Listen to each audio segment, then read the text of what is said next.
Welcome to Herbally Yours, an adventure into the world of natural medicine. Here is your host, Dr. Ellen Kamhi, the natural nurse who will help you take the leap to ultimate wellness. And greetings. Thank you so much for joining me, Ellen Kamhi, the natural nurse, for another edition of Herbally Yours, right here on the voice of Nassau Community College, 90.3 WHPC. Herbally Yours brings you the latest information about the many facets in the world of natural living. Today, I am so happy to have with us our guest, Sherry Torkos.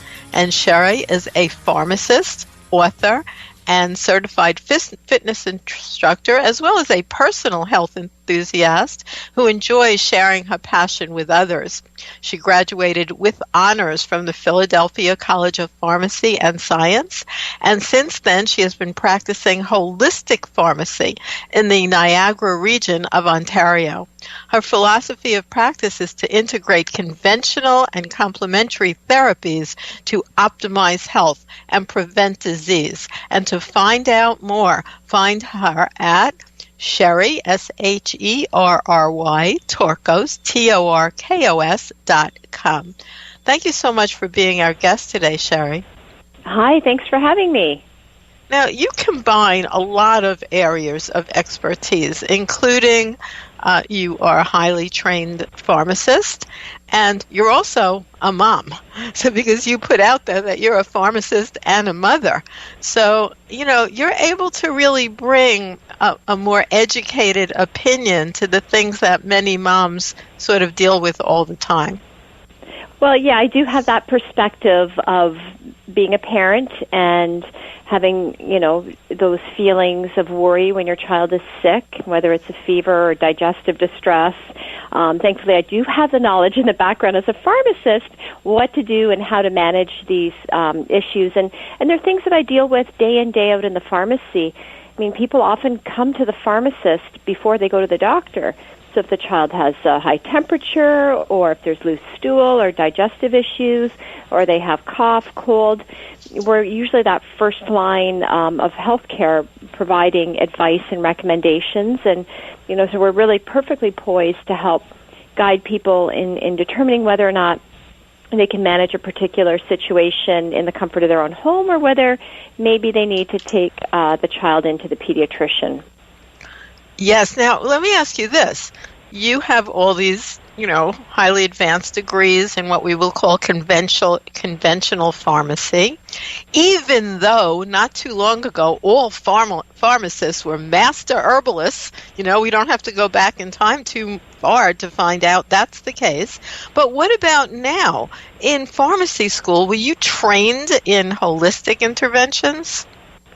Not so much, actually. When I went to pharmacy school, it was in the late 80s, and I think pharmacognosy and the study of herbal medicines and nutritional approaches, they were starting to become more, I would say, more into the mainstream. It was just kind of at the cusp. And so I did learn a little bit about nutrition, a little bit about herbal medicine in pharmacy school, but not a whole lot.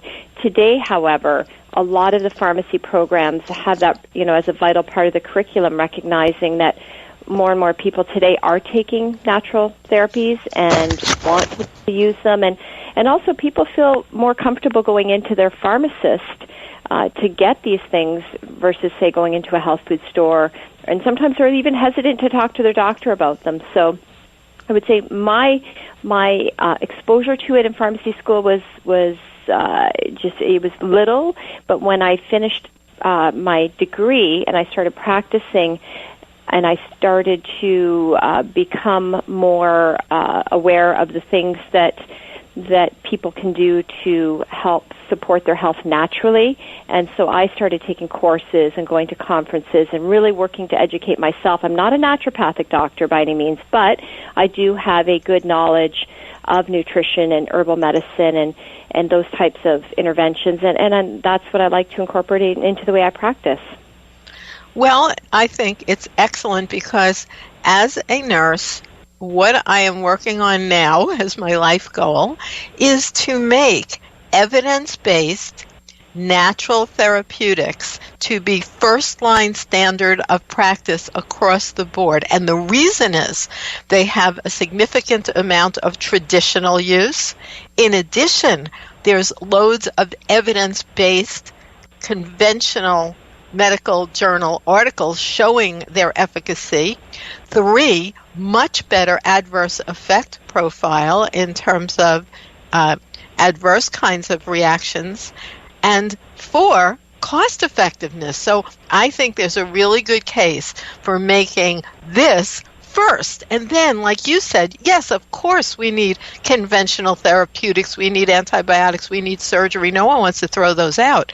I just think that they are way overused as a first intervention. I agree with everything you said 100%, and that's often what I will tell patients when they're talking to me about, their health issues. It's not that I'm anti-drug, but my feeling is that should be really the last line of approach. Let's try first to make dietary changes. Let's use research, clinically based supplements to help with managing our health and improving our health. And as you pointed out, in a lot of cases, these natural approaches are way safer, greater safety profile, less risk of toxicity, more cost effective. I mean, the list goes on with the benefits, and thankfully there has been so much research over the past few decades on various natural remedies, really bringing that credibility factor up. Yes, so much so. Now, one thing is, you're from Canada, and I'm just wondering, and perhaps in the U.S., since the U.S.-based system is, completely basically run by the pharmaceutical industry, and for each natural remedy that really makes some inroads as a treatment protocol, the pharmaceutical industry doesn't necessarily like that so much. But in Canada, since there's a different payment situation, perhaps because the fact that natural interventions are so much more cost effective that the government agencies are less against it. Do you see that at all? I do. I mean, there are several unique differences in the way drugs are promoted and sold here in Canada. First, we don't, companies cannot do commercials like they can in the United States, where they're promoting all these drugs for different, whether it's erectile dysfunction or diabetes or heart issues, blood thinners, things like that. The drug companies here cannot advertise directly to the consumer. So I didn't know that. That's big, right there. Right. Yeah, so they can do commercials that educate on a condition. So, for example, you could watch a commercial that talks about, are you feeling blue? Are you feeling sad? This, that, and the other. If you're struggling with depression, help is available. They can do those types of educational interview or commercials, but they cannot promote their drugs directly to the consumer. So there's that factor. And secondly, our government actually works with the manufacturers to make prices more affordable. So, and we get a lot of Americans, because I live in a border town, we get a ton of people coming over to get our insulin, our cholesterol-lowering drugs. They're the same exact drugs. It's just the drug companies don't gouge people in Canada like they do in the U.S. It's so much less expensive to just drive across and use cash than to use your health insurance plan. Oh, yeah. We get people by the busload coming over. Oh my God! That has to be fixed. That has to be fixed, I think. And then the other situation is that yes, the government there are incentives with both insurance companies and the government for people to use more cost-effective approaches. It's not that there's rationing of healthcare, but it's the appropriate use of healthcare resources. So only do tests when they're necessary, surgery when necessary, medications we try to only use the lowest possible dose, the shortest time, things like that. I mean, there's no perfect system, but having trained in the U.S., because I went to school in Philadelphia and I worked in Philadelphia during my education as a pharmacy student, so I'm quite aware of how things are in the U.S. and the differences, and I would say that I'm very hopeful that there'll be changes ahead for people in the United States, because I'm very concerned about the people that are falling through the cracks, that can't afford their health care, that become bankrupt when they have a medical condition, a serious medical condition. It's very sad. So hopefully that will change. But, again, bringing it back to the whole natural remedies, here is an area where people have the option to, in many cases, find affordable things to treat and manage different health conditions. So true. I think that's great. So I want to remind our listeners that you're listening to Herbally Yours on the voice of Nassau Community College 90.3 WHPC. My guest today is Sherry Torkos, pharmacist, and you can find her at sherrytorkos.com, and you can also find this show, which will be archived on our website at WHPC. So Sherry, let's talk about some of the common questions that you might get from parents about their children's illnesses. Yeah, so this time of year, I would say some of the most common questions that I get in the pharmacy are about how to manage things like cough and cold, fever, which is often the initial sign that the body is under attack by some type of a virus or bug, digestive problems, vomiting, diarrhea, skin rash, things like that.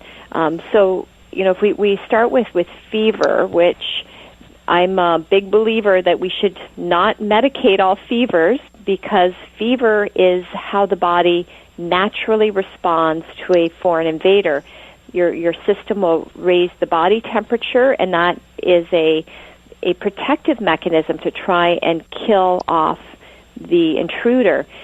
So we only really want to medicate a fever if it becomes very high or if the child is really uncomfortable. Then maybe I would recommend a little acetaminophen or Tylenol, something like that, or ibuprofen. But generally speaking, a fever, if it's a low-grade fever, that could indicate the child is coming down with, say, a common cold, in which case, you want to give them lots of fluids so they stay hydrated, cool compresses on the forehead. You never put a child into a cool bath, so just some cool compresses, make them comfortable, and it's going to have to run its course. But if the fever is really high, that could indicate that the child is coming down with something more serious like influenza. Again, doesn't always need to be medicated.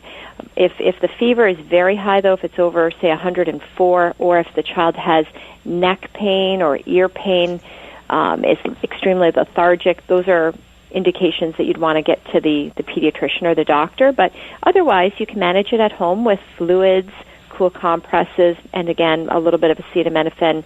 If the child is really, cranky, uncomfortable, complaining about some pain, you could give a little bit of that.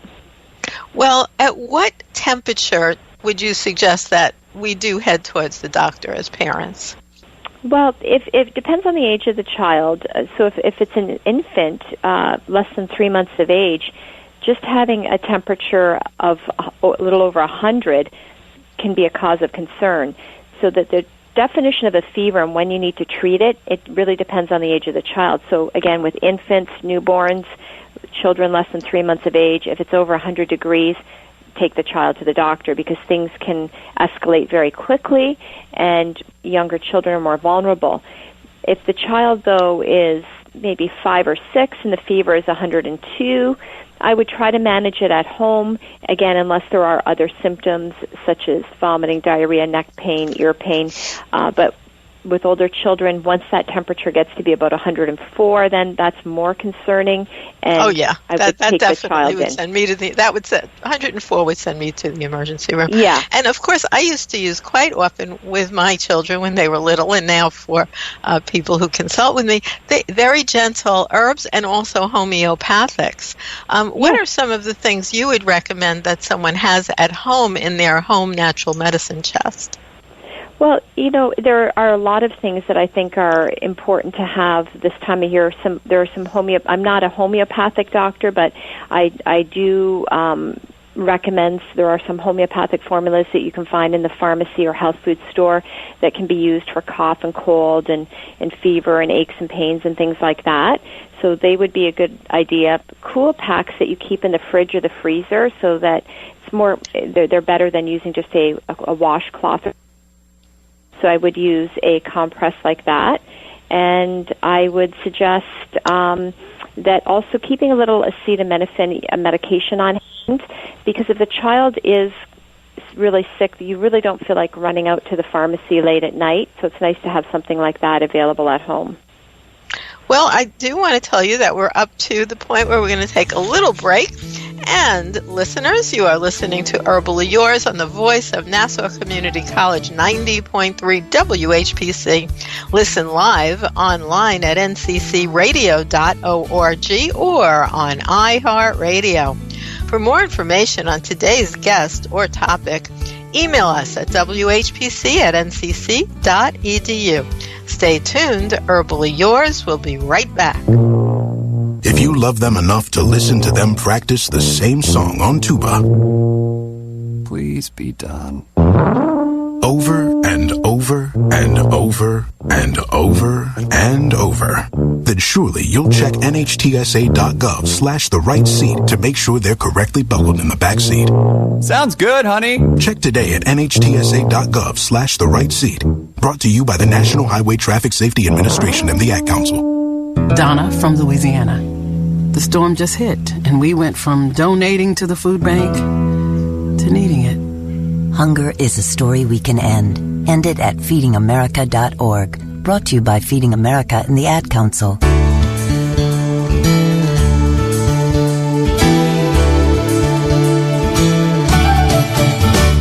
And welcome back to more right here on Herbally Yours, delivered to you by 90.3 WHPC. I'm Ellen Kamhi, the natural nurse, and today we're talking to pharmacist Sherry Torkos. And we're talking about really integrative information about healthcare, like how to know when you can take care of things at home and use really natural remedies. And one thing I want to point out, Sherry, you shared with us that Canada has a different perspective. A lot of it is linked to money, as always. But although you have much lower drug costs, less intensive interventions maybe right away. They'll actually try things that are less invasive with less side effects. But what do we know about the overall state of health in Canada versus the U.S.? Because that's reflective of what goes on after we institute those processes.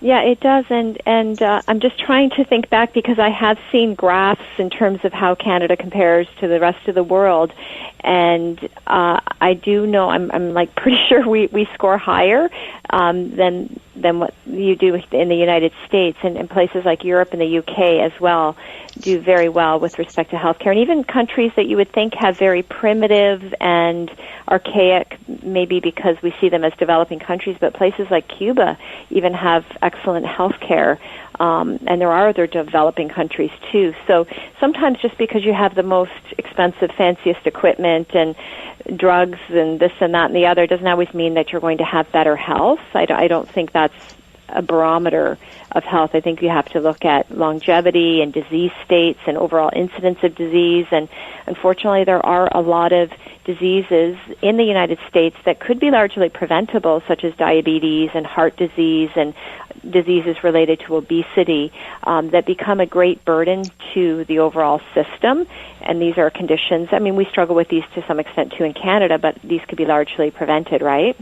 Well, you, not only as a pharmacist, but you bring in your knowledge as a fitness instructor, so those things really work together.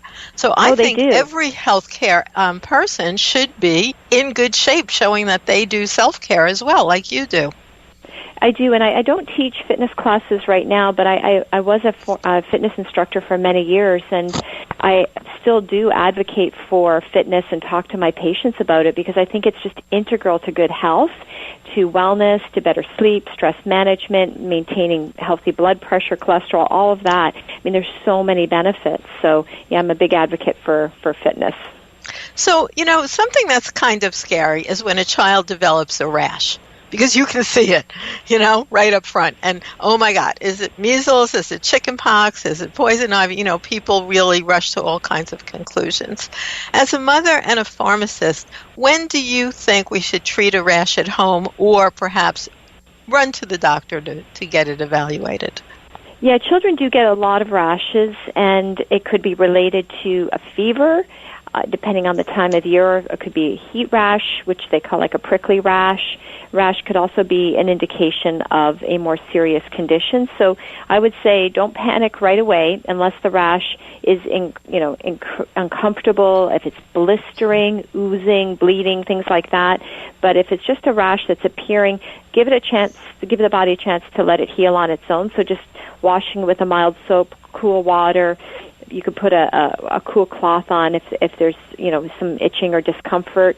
I would recommend using a nice rash ointment, something like the Weleda products or Burt's Bees, or there's a lot of different ones out there that are great that have ingredients like almond and coconut oil, vitamin E, zinc, things like that help to condition and protect. Lavender, calendula. I love all of those ingredients. You have to be careful and read the labels carefully because some products do contain fragrances. Even products, unfortunately, they're designed for children. Some of the big brands do still have a lot of fragrances and additives that I wouldn't recommend putting on a young child's skin. So those are some things. And then if the child, again, is experiencing more serious reactions on the skin, the blistering, oozing, then I would head to the doctors. So I know you have some information such as don't cover the rash. Why would you recommend that the rash not be covered? Yeah, sometimes covering a rash, the heat could actually cause it to spread and worsen. So I do recommend letting the skin have some air, letting it breathe, and being very cautious about making sure the child is not scratching, because then that can actually aggravate and sometimes worsen it. I really love how you recommend that parents read the labels. You don't have to be a pharmacist and have all kinds of advanced degrees to just read the labels. If it looks like it has words like phthalates, which is with a P, parabens, sodium lauryl sulfate, and other things that sound like weird chemicals, rather than a word like almond oil and coconut oil, so you can easily read it, that's a pretty good clue. That's right. If you can't read the ingredients, and there's a long list of ingredients, then I say put the product back on the shelf. And when in doubt, ask the pharmacist. And, yes. And rash, keeping in mind, too, rash this time of year is more common because kids are running into colds and flus and other things, and sometimes they can get rash. And same with digestive distress, vomiting, diarrhea. Kids this time of year, they tend to get more of these types of problems because they are spending more time indoors, passing things around. Certain types of infections are contagious. They can be easily passed on. And kids, too, with the hand-mouth contact, I know I still have to tell my son all the time, wash your hands and don't put your hands in your mouth. Even though he's 9, he doesn't, they play. He's playing with his Lego or he's doing whatever, and then before you know it, he's eating something and he hasn't washed his hands. So we have to really encourage our kids to have that proper hand hygiene and wash their hands. Well, I want to remind you, listeners, that you're tuned in to Herbally Yours on the voice of Nassau Community College, 90.3 WHPC. I'm Ellen Kamhi, the natural nurse, and today my guest is pharmacist Sherry Torkos. Sherry, tell our listeners more about how they could find you. And I know you've written some books such as the Canadian Encyclopedia of Natural Medicine. What is the best way for people to get in touch with you or find out more about you and your work? They can check out my website, which is sherrytorkos.com. It's SherryTorkos. And I have a blog on my website that I actually posted on this topic today about when to make the call and how parents can manage things such as fever and rash and digestive distress and some of the other things that we're going to talk about. Wow, that's great. And you can just go ahead online. Now, what about digestion and vomiting and loose stools like you have brought up? I know that's scary because people know, and it is true, especially in third world countries, children are known to pass away because of that being excessive. Yeah, and it can be very concerning when your child is, going at from either end, top or bottom. It's a concern, and the child is scared, and the parent is scared. The first priority is really to prevent dehydration. So what I would recommend is giving the child a good electrolyte solution, nothing like Gatorade. I wouldn't recommend that because of all the dyes and chemicals, but a pediatric electrolyte solution such as Pedialyte would be a good option. That has the right balance of the sugar, salt, and water to prevent dehydration. And also keeping the diet bland, so bananas, rice, crackers, things like that would be fine once the child's able to keep things down. Loose stool in particular, diarrhea, or vomiting, these are indications that the body's trying to purge itself of a foreign invader. In most cases, that's what's happening. The body's ingested something, doesn't agree with the system, and the body's trying to eliminate it. So you don't want to take, like, for example, some of the remedies that are used for loose stool in adults are not safe for children. There is one exception, though, something that parents can find in the pharmacy, and it's called Dia Rescue, and it contains bovine colostrum and egg solids. So it's very unique, very innovative. It's been used in developing countries where, you know, this issue of diarrhea can be life-threatening. And it's not a drug. Again, it's the bovine colostrum and egg solids, and it's considered by the government in the U.S. as a food for special dietary use. So that's pretty interesting in itself.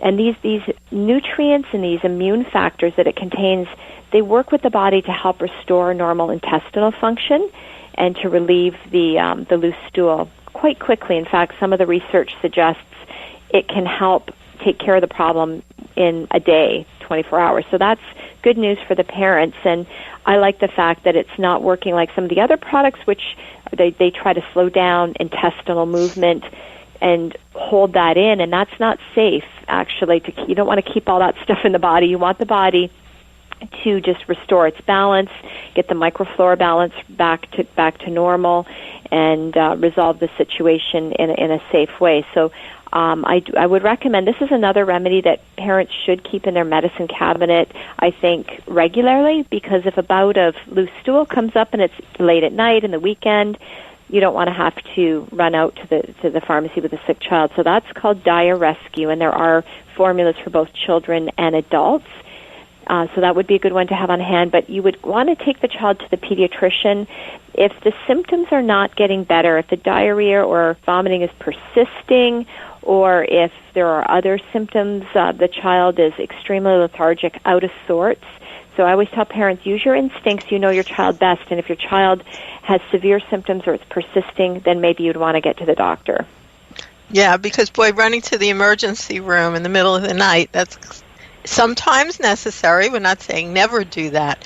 But when something could be resolved easily at home, it's so much more disruptive and scary for the child, and horrible because you sit there sometimes for hours because the doctors there know, and the nurses, the triage nurses know, you know, it's like a little diarrhea, like you're not in an emergency, so they're going to put everybody else who comes in with the car accidents first appropriately. So you would have been better off at home and having a natural remedy on hand that you can use as your first line of intervention. Well, exactly, Sherry, we are done. I want to thank you so much for all the information that you have shared with our listening audience. Thank you so much for having me. And again, I'll encourage your listeners to check out my website for more info.